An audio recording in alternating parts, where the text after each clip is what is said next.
All right, I want to talk about a few films. Um, I'm in this apartment that I'm actually cleaning out, and it's almost done. So before I leave and vacate the apartment, I would like to talk about four military westerns that were kind of influential to my development as a critic and filmmaker and visual artist, as well as a musician slash composer of like no real consequence, but still, these things are influential, if not exceedingly so. And I would say I really like these military westerns because they typify um, a lifestyle that isn't readily recognized in Old West literature and Old West media and Old West cinematography. It's something that's usually blurred into the Civil War narrative and the Civil War costumery and the Civil War music and the Civil War, the drums and fanfare of the Union Army or Confederate. And while that's all very interesting, and Civil War films have a place in my heart to some extent, I think it's a lot more interesting to see pioneering military encampments on an outpost in the West somewhere. And for this episode, we're going to have a brief introduction to four films that I think are quite good, with some slight caveats. And of course, they tie into movies that I've discussed previously on this channel.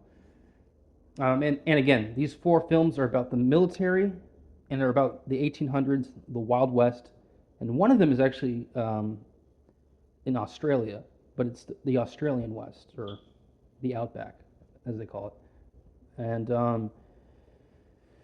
I mean, I guess to start off, we can start off with the Australian one. It's called The Proposition. It was from 2007, I believe, and it stars Guy Pearce, but it also co-stars Ray Winstone, who's incredible, and he's not in a lot of films, but I think these are both Australian actors, and they're kind of like they're not the level of like a Mel Gibson or let's say Russell Crowe, but they're very good. They're almost there. They're not S tier, but they're A tier Australian actors.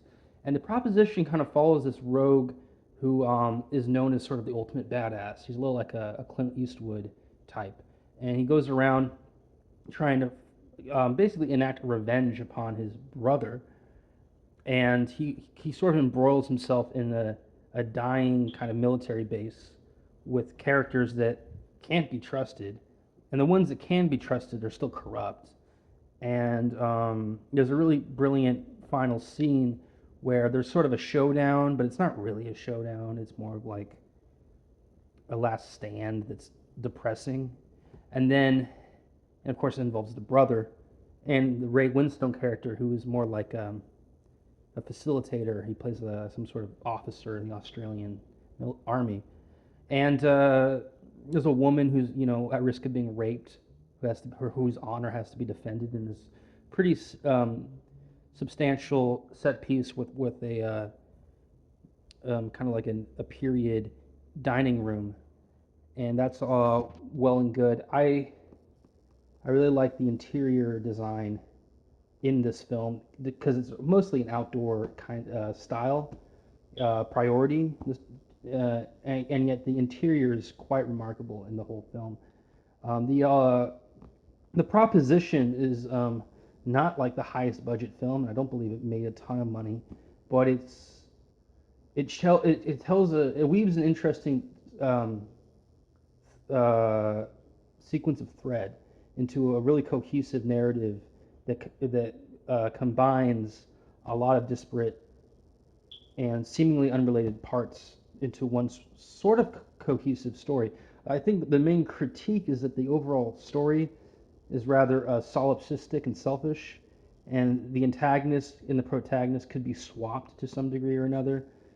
There's an arbitrary mood to the whole film, and there's a lot of treachery along the way. Many characters are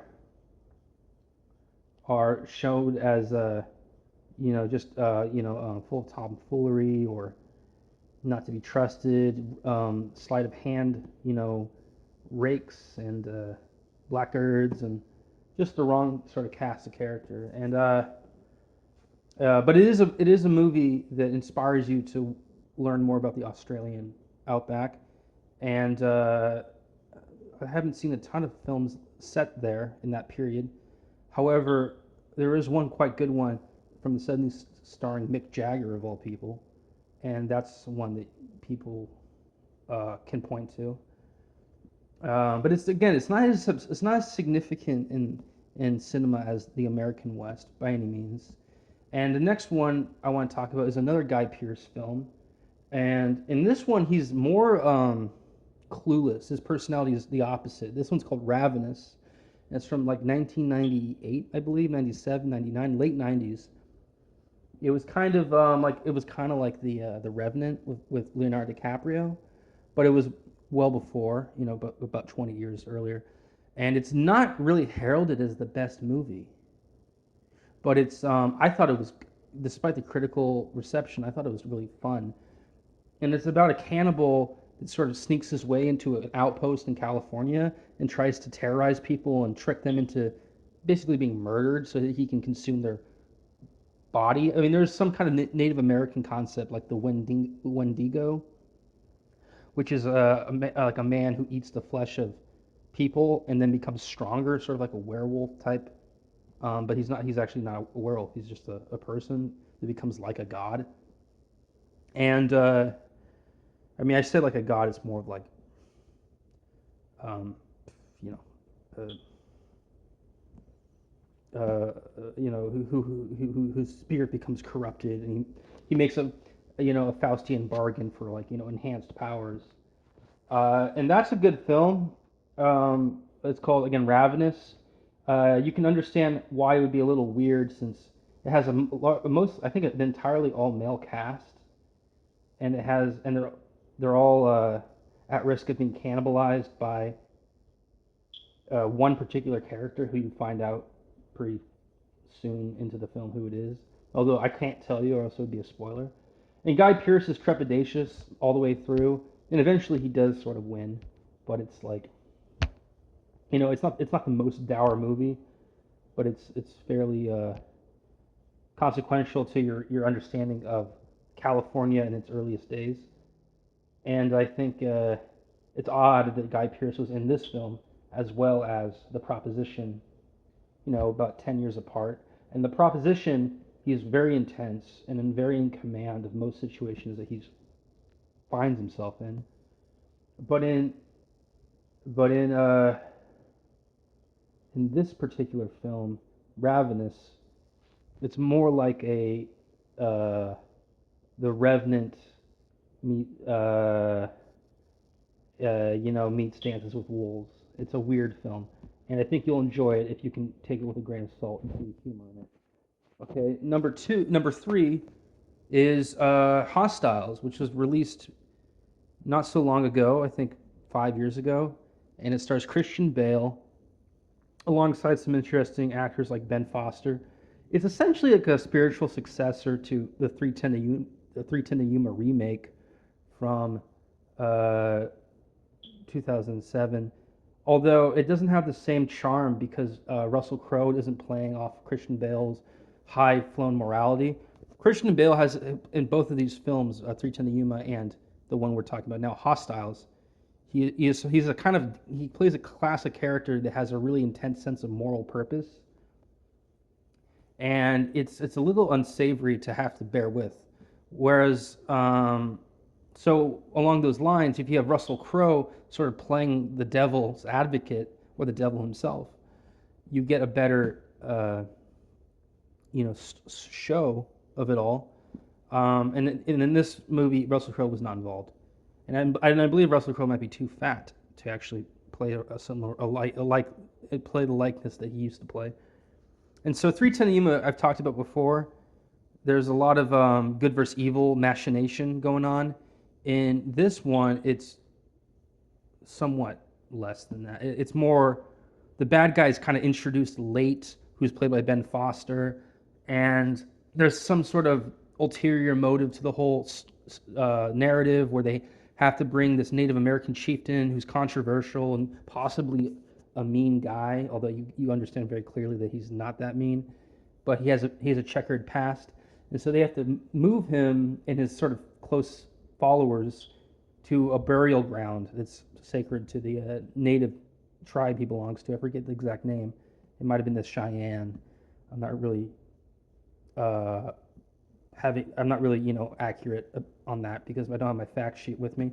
But they go out there and they encounter some turbulence. I don't think it's really punctuated with exciting changes of pace, and the picture doesn't really accelerate as it goes along. It's a very sort of dyed-in-the-wool, staid film. It might be the weakest film of these four, but I still think there's a novelty to it because it's a story about ostensibly about a far west outpost in Wyoming, Wyoming or Colorado, and Christian Bale is sort of like this blowhard soldier that has to bear responsibility for these refugees, and he doesn't really like them. He actually detests them, but because he's such a principled man, he decides to do it anyway. And it's at the end, the ending of the film is quite good, but the whole way through, the whole ride was really tepid and sort of bittersweet for me. And of course, a lot of characters do die, just like in 3:10 to Yuma or The Proposition or Ravenous. But I don't think that the deaths were meaningful, and I don't think that the characters are well developed prior to their deaths. So it felt very ambient and sort of like it could have shifted into the background rather than have been brought to the fore, and the film would have been better off for it. But again, Hostiles is a good film, an excellent counterpart and comparison point with 3:10 to Yuma, which is one of my favorite modern westerns, as I said many times before. 3:10 to Yuma, the remake, had an excellent writing staff.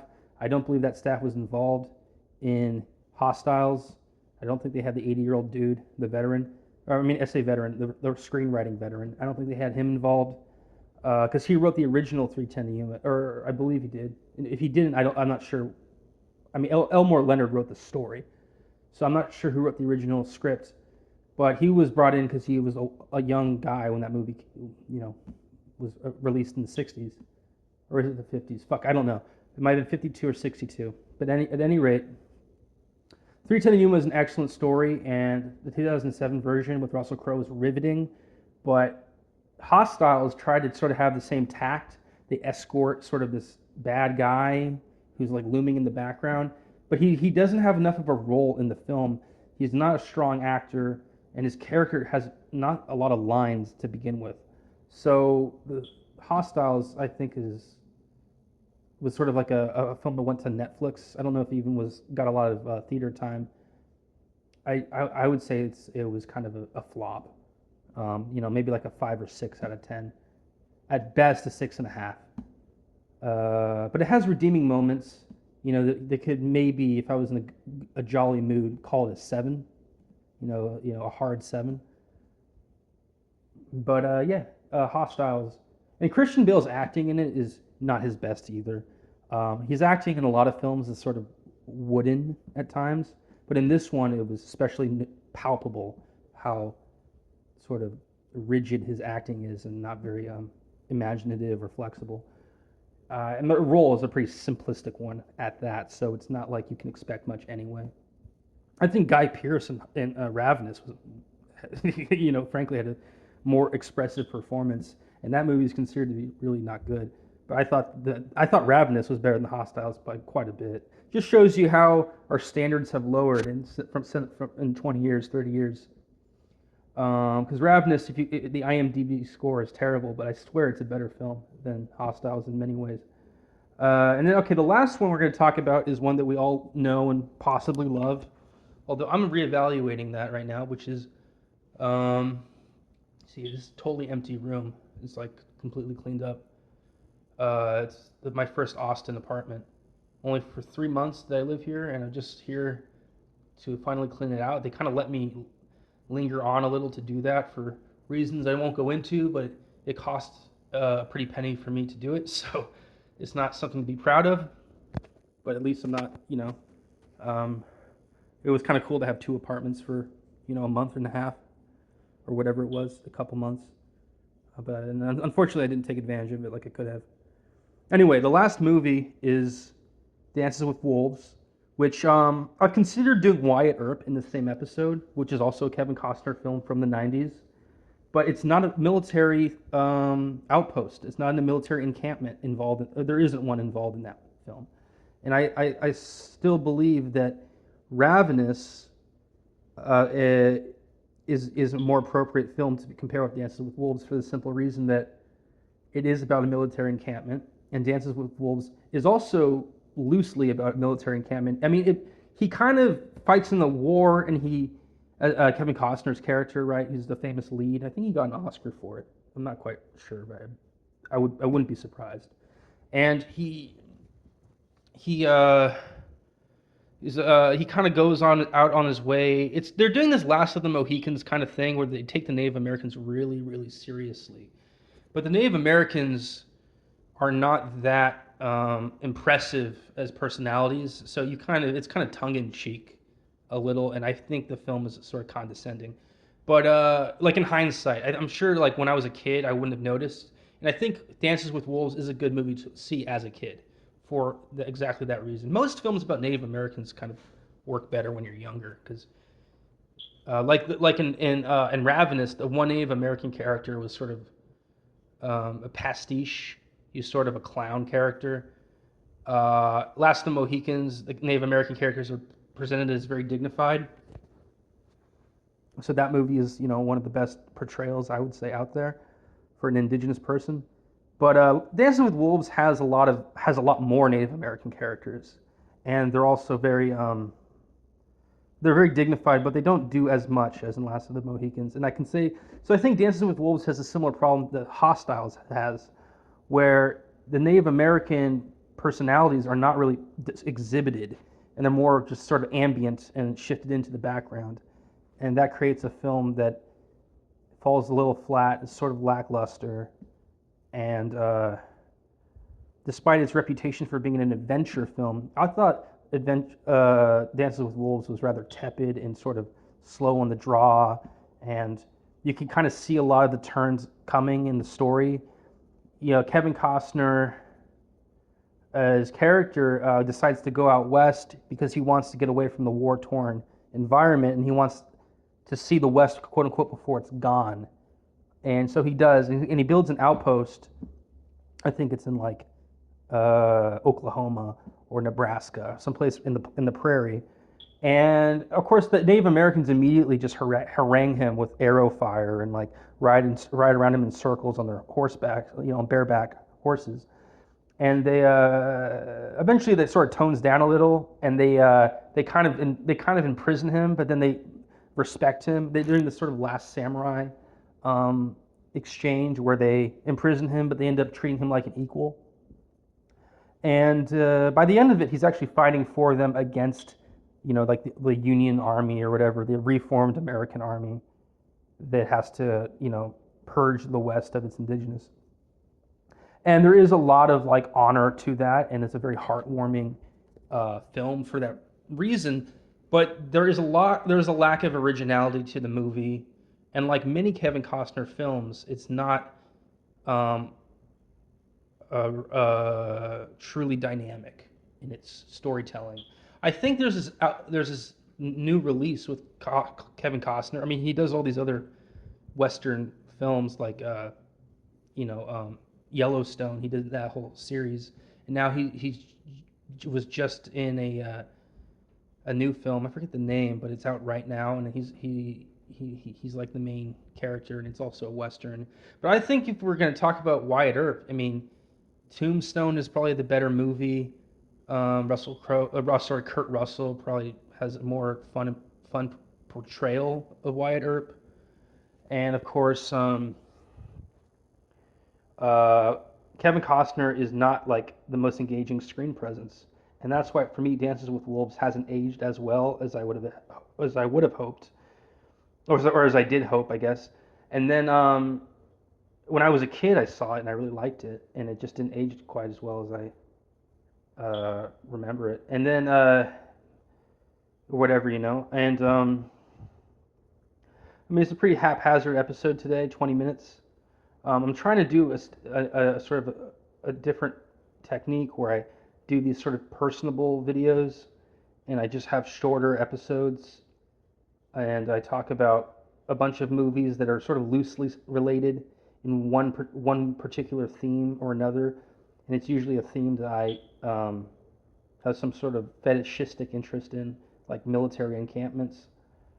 And I think military encampments are pretty interesting, and there's not a lot of films in the West that take place in the West that are military encampment focused.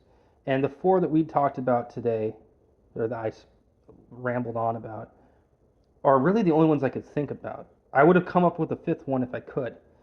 I wouldn't. I think Dances with Wolves. You could argue that maybe it's a military encampment because it's the Revolutionary War, or what it was actually the French and Indian War. So you could argue that there is one character in the British Royal Army that qualifies it as a kind of military encampment story. But then that's every Revolutionary War movie, isn't it? And so you kind of blur the lines again into the Revolutionary War, the French and Indian War. Same with the Mexican American War or the Civil War. I mean, I could have done a review on the Alamo. And I think up next, what I'll have to do is take these really major wars that people worry about and find the best movies about characters, not necessarily like set piece battles, but about interesting characters and their exchanges or interactions with other characters in a really meaningful storyline.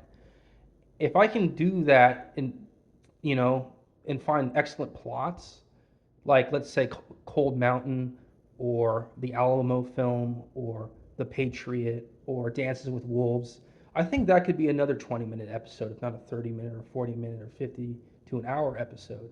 Ideally, I would do episodes at an hour and 15 minutes because that's my preferred length of time.